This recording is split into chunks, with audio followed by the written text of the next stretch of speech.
I think நிறைய பேர் நினைப்பாங்க அப்பாவோட பிஸி கரியர் அந்த மாதிரி ஒரு பெரிய ஒரு லெஜெண்டரி பர்சன் வந்து kind of travelling and programs இல்லை ரெக்கார்டிங்ஸ் எல்லாம் லேட் நைட் போவோம் அந்த மாதிரிலாம் இருக்கிற ஒரு ஆளுக்கு வந்து எப்போவுமே ஃபேமிலிக்கு வந்து டைம் இருக்காதுன்னு நிறைய பேர் நினைப்பாங்க. பட் ஆனால் அந்த ஒரு விஷயத்தில் மட்டும் அவர் எப்போவுமே எங்களுக்காக டைம் இல்லை நான் எங்களுக்காக டைம் ஒதுக்காமல் இருந்தது கிடையாது. ஸோ எங்களுக்கும் அந்த மாதிரி ஒரு ஃபீலிங்கே வந்தது கிடையாது. ஆனால் அம்மாவும் அதே மாதிரி எங்கள் கூட ஃபேமிலியில் அந்த டைமில் அப்பாவோட அம்மா கொஞ்சம் நாள் இருந்தாங்க எங்கள் சென்னையில் வீட்டில் அதுதான் பிடிக்கணும். ஸோ இட் வாஸ் நெவர் ஒரு மிஸ்ஸிங் ஃபேக்டர் அந்த மாதிரியெல்லாம் ஃபீலிங். ஏன்னா ப்ரோக்ராம்ஸ் எல்லாம் போகும்போது எப்போவுமே, அதாவது ஆஃப்டர் த ஃபர்ஸ்ட் 2-3 இயர்ஸ் நாங்கள் சின்ன குழந்தைங்களெல்லாம் கொஞ்சம் வளர்ந்த பிறகு எப்போ பார்த்தாலும் எங்கள் வந்து ஸ்கூல் அட்டெண்டன்ஸோட ஜாஸ்தி ப்ரோக்ராம் அட்டெண்டன்ஸ் தான். ஸோ சொல்கிறது தப்பு தான், பட் ஆனால் தட்ஸ் ஹவ் இட் வாஸ். ஒரு 150 days ஸ்கூல்னால் 85 days நாங்கள் இருக்க மாட்டோம். அண்ட் லக்கிலி எங்களுக்கு வந்து அந்த மாதிரி அது ஸ்கூலையும் தப்பு சொல்லக்கூடாது. School was very strict and all that, but they somehow let us be. And luckily இப்போ கேர்ள்ஸ் ஸ்கூல் KFIயில் இருந்தோம் அந்த டைம்லலாம் ஃப்ரம் 3rd grade onwards. ஸ்கூலில் அந்த டைமில் எக்ஸாம்ஸ் எல்லாம் இல்லை ஒரு கிரேட் பாஸ் பண்ணுறதுக்கெல்லாம். ஸோ அதனால தப்பிச்சோன்னு நினைக்கிறேன். But even then they were strict about that and they still gave us education wise அதெல்லாம் பக்காவாக இருந்தது.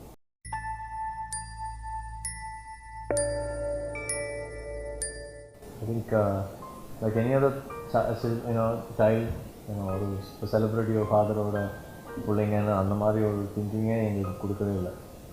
And that even grew even more. நாங்கள் வந்து என் 9th அப்புறம் US மூவ் பண்ணப்போ அங்கே ஸ்கூலுக்கும் அப்புறம் அதுக்கப்புறம் காலேஜ் எல்லாமே இதுக்கு ஈவன் மோர் கிரவுண்ட். ஏன்னா அங்கே வந்து நாங்கள் யாருன்னே இல்லைன்னா அப்பா யாருன்னே தெரியாத நிறைய பேர் இருக்காங்க.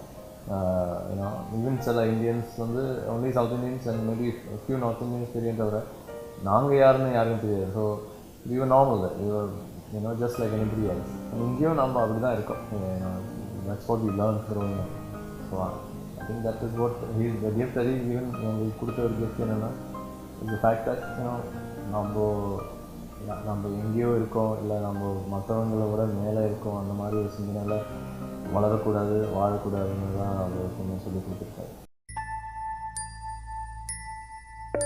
எங்களோட வெட்டிங் ஆனிவர்சரி ரீசெண்டாக நடந்தது ஒரு ப்ரைம் எக்ஸாம்பிளாக சொல்லணும்னா, நாங்கள் வந்து ஃபிஷ் ரோவர் டின்னர் போனோம். அண்ட் அதுவே வந்து லாங் ட்ரைவ் போகிறது பார்த்து, பீச் பக்கம் போகிறதுனா பார்த்து அந்த மாதிரி. ஐ திங்க் அது இல்லாமல் இருக்கும்போது தான் நமக்கு வந்து அதோட வேல்யூ தெரியும். ஸோ அது இருக்கும்போது நம்ம இயர்ஸ் பிஃபோர் கல்யாணம் பண்ணுற டைமில் ஆனாலும் அதுக்கு முன்னாடி காலேஜ்லலாம் இருக்கும்போதெல்லாம் அவங்க சொல்கிறதெல்லாம் கொஞ்சம் ஏன் இப்படி ஸ்ட்ரிக்டாக இருக்காங்க. நாங்கள் 3 ஆம்பளைங்க, 3 பசங்க. என் அண்ணா ஆனாலும் தம்பி ஆனாலும் நாங்கள் எங்கள் 3 பேர்கிட்டையும் ஒரே மாதிரி ஈக்குவலாக அதே மாதிரி தான் ஸ்ட்ரிக்டாக இருந்திருக்காரு. இப்போது சில ஃபாதர்ஸ் வந்து பொண்ணுங்கக்கிட்ட எப்படி ஸ்ட்ரிக்டாக இருப்பாங்களோ அந்த மாதிரி எங்ககிட்ட ஸ்ட்ரிக்டாக இருந்திருக்காரு.